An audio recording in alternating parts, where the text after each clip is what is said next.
Olá, bem-vindos a esta análise aprofundada. Hoje a gente vai mergulhar num conceito assim fundamental que moldou a Grécia Antiga e, de certa forma, todo o pensamento ocidental, a paideia. Olá! Um conceito realmente central. Nossa fonte principal aqui é a obra clássica do Werner Jäger, Paideia, a formação do homem grego.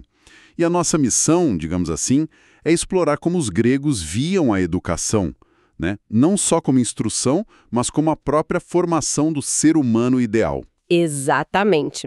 Jäger argumenta que a paideia, não é um conjunto de ideias abstratas, sabe? É a própria história da Grécia sendo vivida. É a história vivida. Sim, é a expressão da vontade grega de, talhar o próprio destino, sempre focada na formação de um tipo elevado de homem. Vamos tentar desvendar o que isso significava na prática. Perfeito. Então, para desempacotar isso, vamos começar pela raiz de tudo, o conceito de areté. O que era exatamente isso para os gregos mais antigos? Areté. A tradução é complicada, talvez excelência, ou virtude, mas naquele sentido antigo de potencial realizado. Certo. Originariamente, lá nos tempos homéricos, estava muito ligada à nobreza guerreira. Sabe, bravura heróica, conduta distinta, a essência do ideal cavaleiresco. E tinha aquela questão da honra, né? E Jäger fala muito disso. Fundamental. A arete dependia totalmente do reconhecimento público. A honra, que eles chamavam de timê, era conquistada pelo elogio, o epainos, e o medo da reprovação, o psogos. Ou seja, nada da nossa noção moderna de consciência pessoal, julgando os próprios atos? Nada disso. A reputação, a exposição pública, era ali que a arete se provava. Era tudo. E Homero é a nossa grande janela para isso, né? Com certeza. Na Ilíada, por exemplo, tem aquela passagem do Glauco que o pai instrui ele a lutar sem cessar por alcançar o poder da mais alta virtude humana e sempre fosse entre todos o primeiro. Nossa, mostra bem essa competição pela excelência, essa coisa da emulação. Totalmente. Uma cultura de constante superação. E olha que interessante, a Ilíada e a Odisseia, mesmo sendo de Homero, mostram nuances diferentes dessa arete. Ah, é? Como assim? Jäger aponta que a Ilíada, talvez por ser mais antiga, é mais crua. Foca nas paixões, no destino trágico, tipo a Fúlia do Aquiles, né? A honra ferida dele abala tudo. Entendi. Já a Odisseia, aí a gente vê uma cultura um pouco mais refinada. Tem mais ênfase no ethos, na civilidade, na inteligência do Odisseu, na cortesia da Nausicaa, Telêmaco. São figuras mais humanas, talvez. Mais complexas. E o papel educacional de Homero nisso tudo? Os gregos o viam assim, né? Como um educador, sem dúvida. Os poemas não eram só histórias. Eram cheios de paradigma, de exemplos, guias para a ação, principalmente para a nobreza. Eram quase manuais de conduta. Que incrível. E Jäger vai fundo nisso. Ele analisa até a descrição do escudo de Aquiles na Ilíada. Para ele, aquilo é um símbolo da harmonia homérica entre natureza e vida humana. O ritmo cósmico e as forças morais são igualmente reais ali. Para Homero, os limites éticos são leis do próprio ser. Uau, ética como lei do ser. Pesado. Mas, saindo desse mundo mais heróico, individual, como essa ideia de formação vai para a polis, para a cidade-estado? Aí entra Esparta, né? Um modelo bem particular. Esparta é um caso à parte. Para o Jäger, a grande contribuição de Esparta para a história da educação é o Estado como força educadora total. O foco sai do herói individual e vai todo para a coletividade. O indivíduo some, quase. O serviço ao Estado é tudo. E a arete muda de novo. O poeta Tirteu é chave aqui. Ele pega aquele ideal amplo de excelência de Homero, força, beleza, riqueza, e concentra quase tudo no valor guerreiro, coragem a serviço da polis espartana. Essa é a arete. E a famosa eunomia espartana, a boa ordem. Tirteu a coloca como divina, né? Exato. Ele diz que ela vem direto dos deuses. Isso dava uma base mítica, inviolável. Tornava a ordem espartana algo quase sagrado, incontestável. bem diferente do que vai acontecer em outros lugares. Como na Jônia e depois Atenas. Isso. Lá surge o que Jair chama de Estado jurídico. O conceito central passa a ser dike. Justiça. Mas dike não era só aquela ideia de olho por olho, tipo reparação. Começa por aí, sim, mas evolui muito. Passa a significar a ordem justa da sociedade. E para alguns filósofos, como Anaximandro, até a ordem do próprio universo, a lei cósmica que mantém o equilíbrio. Dike vira o fundamento da vida civilizada. E isso cria um novo tipo de arete, então, a virtude do cidadão. Exatamente. A dica Iocene, retidão. Ser virtuoso agora é viver de acordo com o nomos, a lei da cidade. E essa lei começa a ser escrita pública. Daí vem a isonomia, a ideia de igualdade perante a lei. Revolucionário para a época, imagino. Muito. Mesmo que a democracia plena demorasse séculos. A virtude cívica passa a ser a submissão de todos à autoridade da lei. O ethos, o costume, o caráter moldado pela lei era mais importante que o logos, a razão individual naquele momento. Interessante. Platão depois retoma isso, né? Falando da verdadeira paideia política. Sim, ele vai dizer que a verdadeira paideia ensina a mandar e obedecer com base na justiça. Mas isso já é mais tarde. Certo. Mas enquanto a polis reforçava o coletivo, a lei, a poesia lírica começou a dar voz ao indivíduo de um jeito novo, né? Penso em Arquíloco. Arquíloco, ele é um marco. Traz uma voz muito pessoal, crítica, até irônica. Aquele verso famoso dele sobre perder o escudo. Que se dane o escudo, comprarei outro melhor. Nossa, isso devia ser um escândalo. Quebra total com a honra guerreira. Um choque. É a realidade humana crua confrontando o ideal heróico antigo.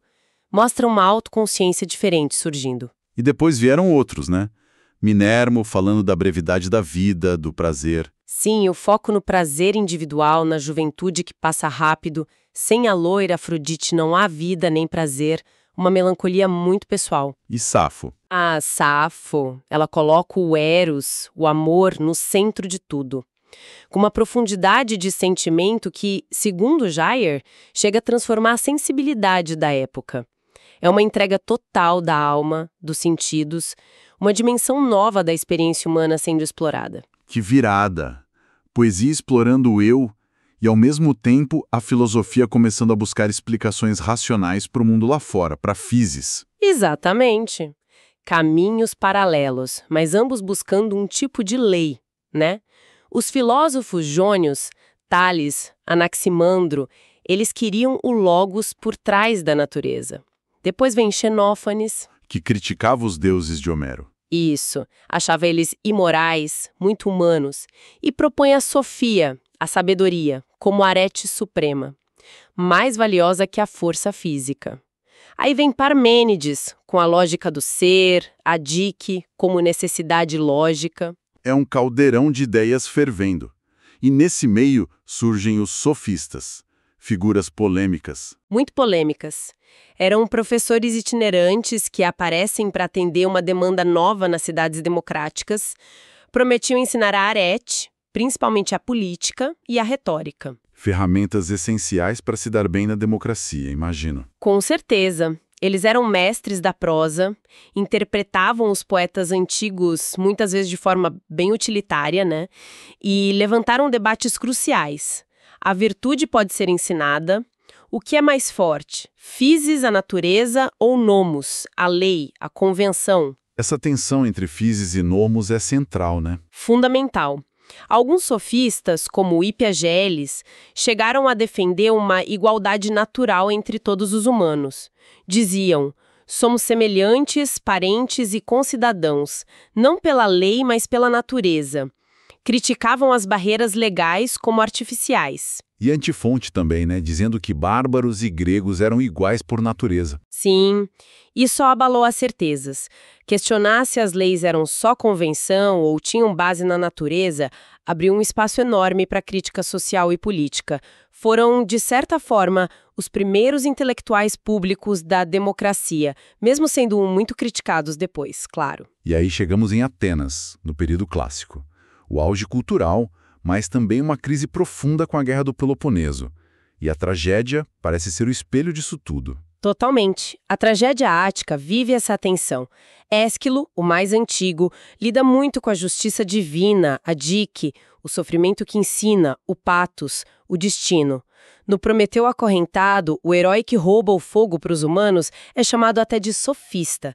Mostra essa ambiguidade do novo saber. E Sófocles? Ele foca mais no caráter humano, né? Isso. Jaeger diz que o herói sofocleano alcança a grandeza justamente através da destruição, do sofrimento. Pensa em Antígona, aquele conflito terrível entre a lei do Estado e a lei familiar, divina. Não tem saída fácil.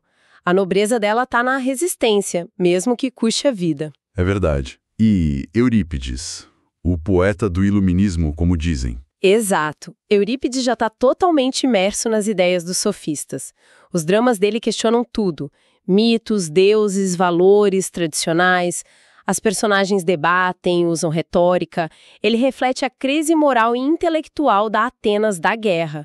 O palco vira quase um salão de debates. E a comédia? Aristófanes entra aí como uma espécie de reação? Em grande medida, sim. Aristófanes usa a sátira, a paródia, para atacar o que ele via como a decadência. Os políticos demagogos, os intelectuais com Eurípides, os sofistas. Ele tem uma nostalgia da antiga paideia, que ele achava mais virtuosa, mais simples. Ele queria voltar no tempo, basicamente. De certa forma, sim. Ele expressa essa angústia com as mudanças. E no meio disso tudo, Tucídides escrevendo a história da Guerra do Peloponeso. Uma visão bem diferente, mas fria e penetrante. Tucídides é implacável na análise. Mostra como a guerra corrompe tudo, até a linguagem. Palavras nobres passam a justificar atos horríveis. Ele analisa a psicologia das massas, a importância da liderança, compara Péricles com quem veio depois e mostra a ascensão da lei do mais forte. É um retrato brutal da crise da paideia ateniense. Que cenário! E nesse contexto de crise, de questionamentos, surge Sócrates, propondo uma virada para dentro, né? Para a alma. Sócrates é um ponto de inflexão, sem dúvida. É difícil saber o Sócrates histórico exato, por causa das fontes, Platão, Xenofonte, mas o núcleo da mensagem é claro. A tarefa mais importante é o autoconhecimento e o cuidado da alma, da psique. Isso, a sede da razão, da moralidade, o verdadeiro eu que precisa ser cultivado, tratado. Ele usava a palavra terapeia, terapia da alma. E ele traz conceito-chave como eudaimonia. Sim, a verdadeira felicidade que só vem da virtude. E encrateia, o autocontrole, a força interior. E autarqueia, a autossuficiência moral, não depender de fatores externos para ser virtuoso. Tudo centrado na vida interior. E aquela ideia famosa, a virtude é conhecimento. Ninguém erra querendo errar. Exato. O erro moral para ele vinha da ignorância do bem. Se a pessoa soubesse o que é o bem de verdade, ela agiria corretamente. Por isso o método dele... O diálogo, a dialéctica. Isso. Ele não dava respostas, ele perguntava, questionava as crenças do outro para a pessoa perceber as próprias contradições, reconhecer a própria ignorância. Esse era o primeiro passo para a frônesis, a sabedoria prática. Ele se via como um parteiro de ideias, né? Ajudava os outros a darem à luz o próprio conhecimento. Uma imagem poderosa. Mas essa missão educativa dele, de questionar tudo e todos, acabou mal. Entrou em conflito com o Estado ateniense. Uma ironia trágica. Exatamente. O maior educador de Atenas, na visão de muitos, condenado pela própria cidade que ele tentava melhorar. E quem leva esse legado adiante de forma grandiosa é Platão, seu discípulo. Os diálogos platônicos já são uma nova forma de paideia, né? Com certeza. Platão pega a busca socrática por definições, o que é a justiça, a coragem, e dá um fundamento metafísico para ela, com a teoria das ideias, ou formas. As ideias como a verdadeira realidade. Isso. Eternas, imutáveis. O mundo que a gente vê é só sombra, fluxo. A justiça em si, a beleza em si, essas são as realidades verdadeiras. E a ideia suprema, acima de todas, é a ideia do bem. E a República é onde eles expõem a cidade ideal, a Calípolis, governada por filósofos. Sim, e a justiça, tanto na cidade quanto na alma individual, é a harmonia. Cada parte, razão, espírito, apetites, fazendo sua função sob o comando da razão. Para chegar nisso, ele propõe uma reforma radical da paideia. Ele critica a poesia, a música. Critica duramente, pelo menos a forma tradicional. Achava que apresentavam deuses e heróis de forma errada, imoral. Propõe uma educação controlada pela filosofia. Começa com ginástica para o corpo e música, no sentido grego amplo, incluindo poesia e artes, para a alma. Mas tudo moldado para formar o caráter dos guardiões. E para os filósofos reis, o treino é ainda mais puxado, né? Muito mais. Um currículo intelectual rigorosíssimo. Aritmética, geometria, estudo dos sólidos, astronomia, harmonia. Mas não pela utilidade prática. O objetivo era treinar a mente a pensar abstratamente, a se elevar para o mundo das ideias. E a alegoria da caverna ilustra isso perfeitamente. Sair das sombras da opinião, da doxa, Para a luz do conhecimento verdadeiro, da episteme. É uma virada da alma, uma periagoge, em direção ao bem. Essa é a essência da educação platônica. e o ápice é a dialética. A dialética é o coroamento, a capacidade de usar a razão pura para entender as relações entre as ideias, chegar aos primeiros princípios. É isso que forma o filósofo rei, alguém cuja alma é governada pela visão do bem. Ele até analisa os governos ruins como timocracia, oligarquia, democracia, tirania, como doenças da alma, né? Resultado de uma paideia errada. Exato. Para Platão, política e psicologia estão ligadas.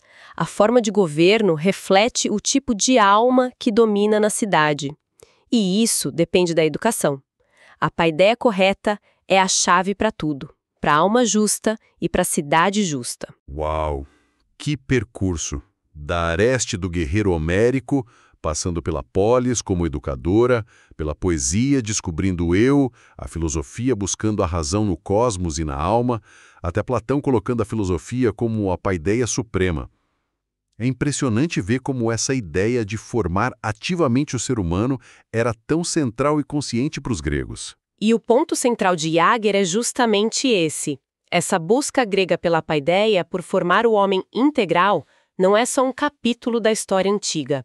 Ele argumenta que essa concepção de cultura, esse esforço deliberado de moldar um ideal humano, é a base sobre a qual se construiu o que a gente chama de cultura ocidental. Quer dizer, a história deles é, num sentido profundo, a nossa história. É o que Jäger defende. Os ideais, as formas, as perguntas que eles fizeram, tudo isso continua ecoando. A busca por um tipo humano ideal, a tensão entre indivíduo e comunidade, o papel da educação na formação do caráter. São questões nossas ainda hoje, né?